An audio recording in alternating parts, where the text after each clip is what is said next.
Uma cena que vai ficar gravada na história da política brasileira é quando o general Heleno, à época chefe do GSI, foi questionado por um apoiador do Bolsonaro. O ladrão sobe a rampa? Ele respondeu que não. Algum tempo depois, ele teve que prestar esclarecimento sobre essa situação na CPI do 8 de janeiro. E ele falou: na minha visão, o ladrão não sobe a rampa. Ou sobe. Pois é. Isso voltou à tona agora, com uma fala do Bolsonaro.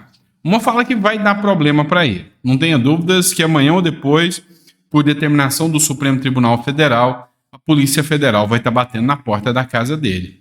Mas hoje, o Bolsonaro falou que não entregou e não entregará faixa para ladrão, fazendo uma referência clara ao atual presidente da República, Luiz Inácio Lula da Silva. Bolsonaro faz provocação em evento no Rio de Janeiro, não passo a faixa para ladrão. Alguns achavam que eu devia passar a faixa para aquele cara. Eu não passo a faixa para ladrão!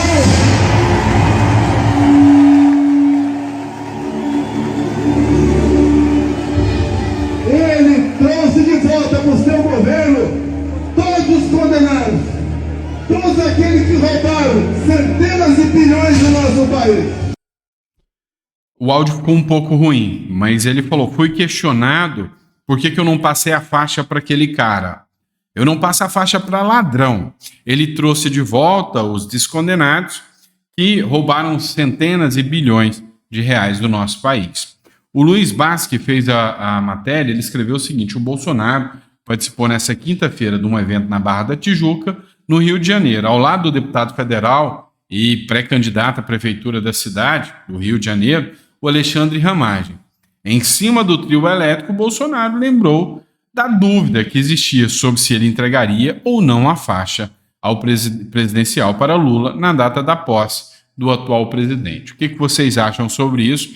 Bolsonaro deveria ou não deveria ter entregado a faixa para o Lula? Coloca no comentário. Mas o Bolsonaro hoje teve um dia de vitória, se é que a gente pode dizer assim.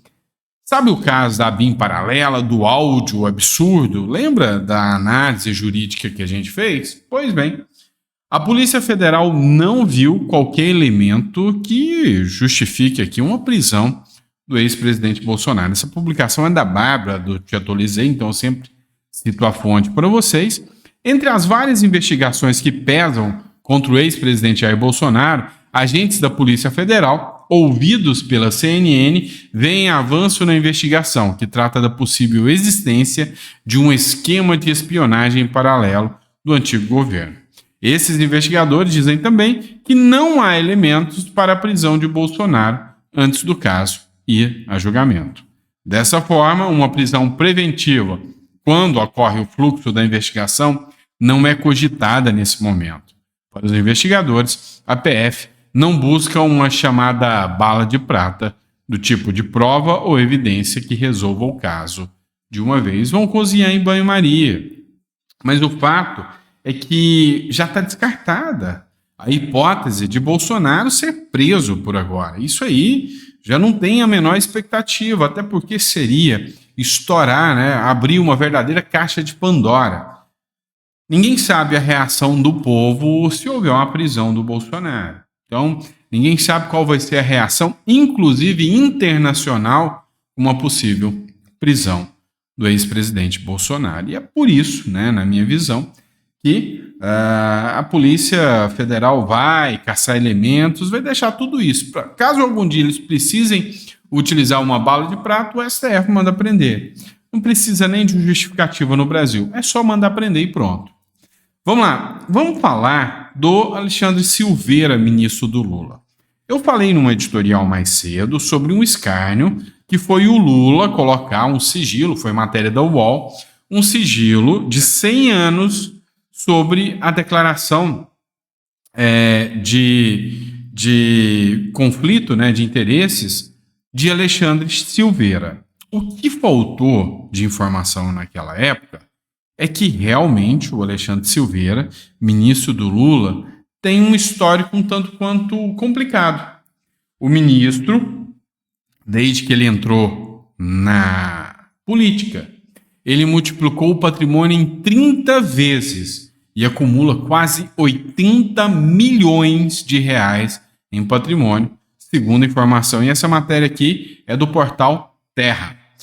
O deputado, o Coronel Meire, ele fez uma publicação falando sobre isso, um verdadeiro escárnio com a sociedade brasileira. Lula impôs sigilo de 100 anos, negou acesso a um documento fornecido pelo ministro de Minas e Energia, Alexandre Silveira, para avaliação de possível conflito de interesses no exercício do cargo. O detalhe é que esse mesmo ministro multiplicou por 30 o seu patrimônio desde que ingressou na política, não tendo declarado os seus bens aos órgãos competentes, já que a sua fortuna está em nome de empresas, informação que até então era desconhecida do público. É óbvio que há algo errado e nós não iremos aceitar isso. Como presidente da Frente Parlamentar de Combate à Corrupção, afirmo que vamos até o fim para descobrir o que Lula tanto quer esconder. Exatamente isso. Num momento como esse, que tem uma investigação em andamento, que tem um questionamento em andamento, o Lula colocar sigilo, indo contra suas promessas de campanha, tem algo muito estranho nisso, tá? E aí a Frente Parlamentar do Combate à Corrupção vai partir para cima do Lula. Para ser sincero, tem que ser a frente que mais vai trabalhar durante a gestão Lula, né, durante governos do PT. Inclusive, já que a gente citou do PT, vamos pegar uma matéria do Estadão. Olha, novidade para ninguém. O PT é o Partido dos Trabalhadores. Ele deve 22 milhões de INSS, ou seja, imposto para os trabalhadores, para a Previdência, e Fundo de Garantia dos Trabalhadores também. E pode ser o maior beneficiado com refis. Meu amigo, o Partido dos Trabalhadores andou dando aí um pequeno calote, 22 milhões em fundos, né, em benefícios que são dos trabalhadores, mas vai ser beneficiado. O Partido dos Trabalhadores será o principal beneficiado caso o Senado aprove a proposta de emenda à Constituição, reconhecida como PEC da anistia. Até março desse ano, diretórios do partido tinham pelo menos 22 milhões em dívidas na lista de devedores da União, mantida pela Procuradoria-Geral da Fazenda Nacional, braço jurídico do Ministério da Fazenda. A maior parte, 18,2%, é com a Previdência. Pela PEC, esse tipo de débito não será perdoado, mas poderá ser parcelado em 60 vezes por meio de um refis exclusivo para os partidos. A legenda deve até mesmo o FGTS de trabalhadores, que mensalmente são descontados dos salários dos empregados. A reportagem do Estadão procurou o PT por meio da assessoria de imprensa, mas não teve resposta. O PT até cobrava, né, o FGTS dos trabalhadores e não pagava. Mais uma vez, lesando aí os trabalhadores, mas agora a lei vai dar anistia. Que tal a galera do PT gritar aí, sem anistia? Grita? Vai não, né? Vamos lá, vamos falar do Maurício Marcon. Maurício Marcon faz uma defesa sobre a cassação do seu mandato. Para quem não está sabendo, Maurício Marcon, do Rio Grande do Sul, um deputado super atuante, teve a decisão de cassação do seu mandato no Tribunal Regional Eleitoral. Ele prometeu recorrer. Mas olha só o absurdo desse caso aqui. Enquanto o meu mandato foi cassado pelo TRE do Rio Grande do Sul, na nominata do Podemos, havia uma candidata supostamente laranja, que fez votos em 10 cidades, material de campanha comprovado na nota, entre outras provas apresentadas, a mesma desembargadora, que relatou o meu caso, absolveu meses atrás uma mulher de ser laranja, sendo que ela fez 0 votos, não fez material de campanha, nem qualquer tipo de divulgação durante o período eleitoral. Que tipo de justiça é essa? E aí ele cita a matéria, né? Relatora do caso de Marcon votou pela absolvição de candidata com 0 votos. Deixa eu explicar o caso para vocês. É o seguinte. O partido ele fez uma legenda, né, com coligação. Então, os partidos que se juntaram ali, inclusive o Podemos, ele foi acusado de descumprir uma norma daquelas cotas eleitorais. Uma situação que eu, por si, já acho absurda. Tá? Esse negócio de cota não me agrada. Essa candidata, ela fez campanhas, teve votos em 10 cidades, poucos votos, mas teve votos em 10 cidades, material de campanha com nota fiscal, tudo comprovado, distribuído e divulgado, ela só não teve muitos votos, mas em 10 cidades ela teve votos. Essa desembargadora entendeu que ela era uma laranja, que ela não concorreu à eleição de verdade, que ela foi utilizada para pegar o dinheiro do fundo partidário e esse dinheiro foi utilizado na campanha de outros candidatos do partido. Então o Marcon não fez nenhuma irregularidade. A acusação é da coligação do partido, nem dele. Só que teve um outro caso que essa mesma desembargadora julgou. A candidata não tem notas comprovando nada e teve 0 votos em um outro caso. E no outro caso, a desembargadora não cassou o mandato. Ela não reconheceu que a candidatura de alguém do partido era laranja e não cassou ninguém do partido. É para você ver aí a diferença da visão dos desembargadores, segundo o Marcon apurou e justificou aqui com base nessa matéria. E os memes do Haddad, vamos ter que falar isso de novo? É lógico que vamos. O que está acontecendo, só para vocês entenderem? Vamos lá. Teve uma matéria divulgada agora na Globo News falando que o que está acontecendo com o Haddad é uma verdadeira ação coordenada de profissionais. E o conteúdo feito é coisa por artista, por conteúdo profissional e que aquilo não tem como não estar sendo pago, né? Que realmente agora o papel é a esquerda contra-atacar a direita fazendo a mesma coisa. Ah, tadinho, vai tomar uma surra da direita porque é orgânico.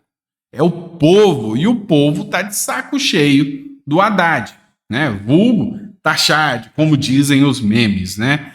Mas é o seguinte, tem meme de tudo quanto é jeito. E esse meme aqui foi divulgado pela Folha de São Paulo.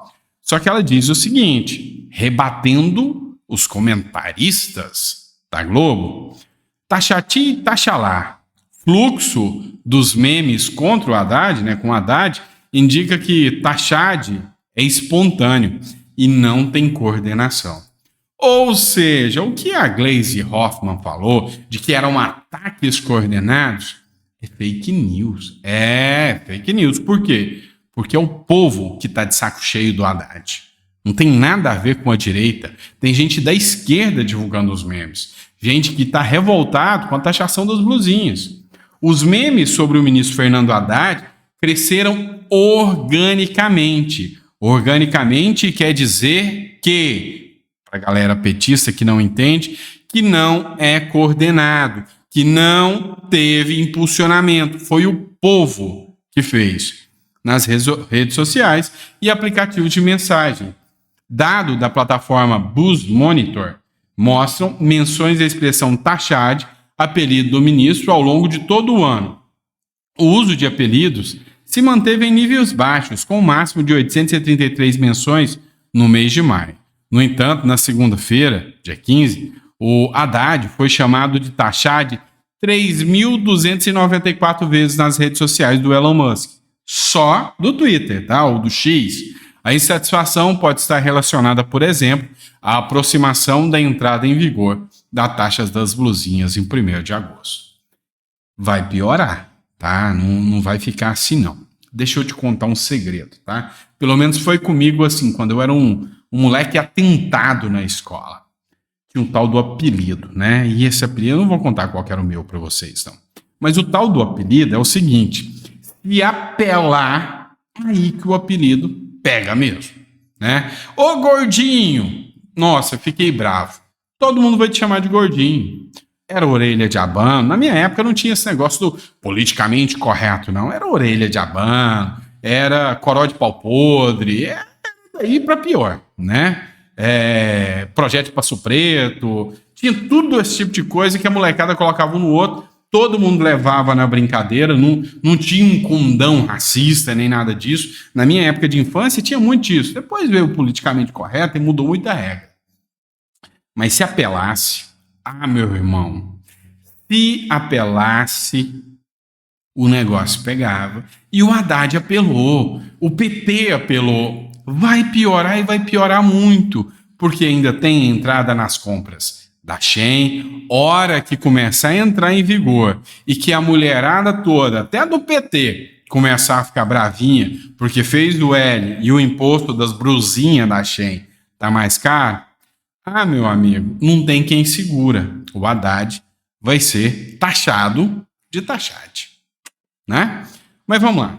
E aí, para piorar a situação, o Braga Neto fez uma publicação citando uma publicação do Tomé Abdu e uma publicação do Pânico na TV. É o seguinte, a Gleisi Hoffmann falou algo, assim, quase que difícil de acreditar. Ou melhor, impossível de acreditar. Que o Haddad está diminuindo impostos. Mas aí ela foi desmentida. É a narrativa petista contra a realidade do Brasil. O que estão compartilhando sobre o ministro Fernando Haddad não é meme, é material de desinformação.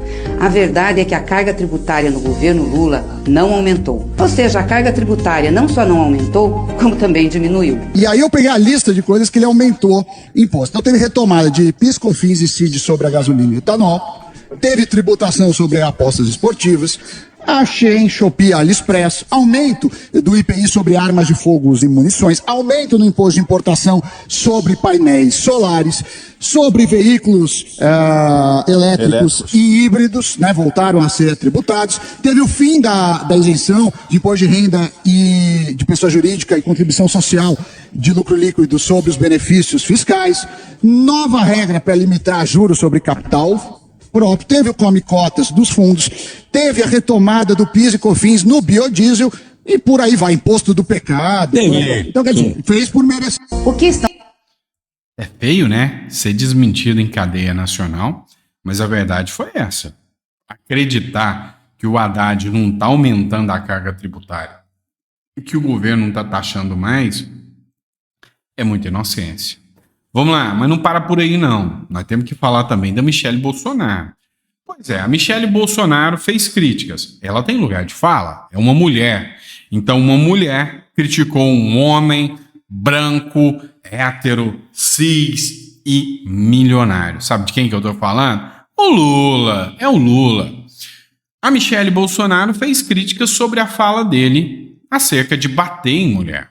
Michelle Bolsonaro critica a declaração do Lula sobre, abre aspas, tudo bem bater em mulher, se for corintiano. E aí ela pergunta, será que o filho dele aprendeu com o pai? A ex-primeira-dama Michelle Bolsonaro, do PL, criticou na quarta-feira a declaração do presidente Luiz Inácio Lula da Silva, repudiando a violência doméstica contra a mulher. Mas, se o agressor for torcedor do Corinthians, tudo bem. Então foi a fala do Lula, tá? E assim, aqui, acho que foi coincidência. No outro dia, a Polícia Federal conclui o inquérito do filho do Lula sobre a agressão à sua ex-companheira, dizendo que ele não vai ser indiciado porque ele não bateu nela. Aí muita gente levantou a dúvida, será que é porque ele é corintiano? Pois é. Mas o fato é que até os jornais resolveram divulgar sobre o tema. Só que a gente precisa relembrar. E se fosse contra o Bolsonaro? Teve um momento em que o Bolsonaro estava falando sobre a Vera Magalhães, que estava descendo a lenha no Bolsonaro, todo dia ela falava mal dele. E aí o Bolsonaro falou, cara, essa jornalista deve dormir pensando em mim.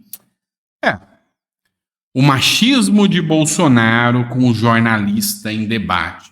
Dorme pensando em mim. O presidente se irritou com a pergunta de Vera Magalhães, apresentadora da TV Cultura, durante evento eleitoral na Band.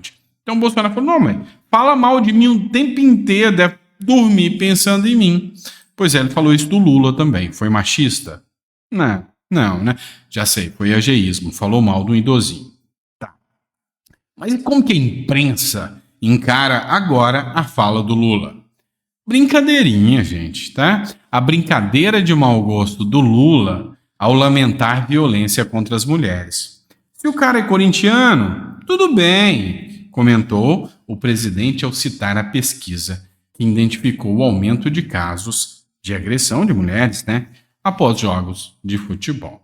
Então, vamos lá. Com Bolsonaro, o machismo de Bolsonaro, porque falou que ela dorme pensando nele.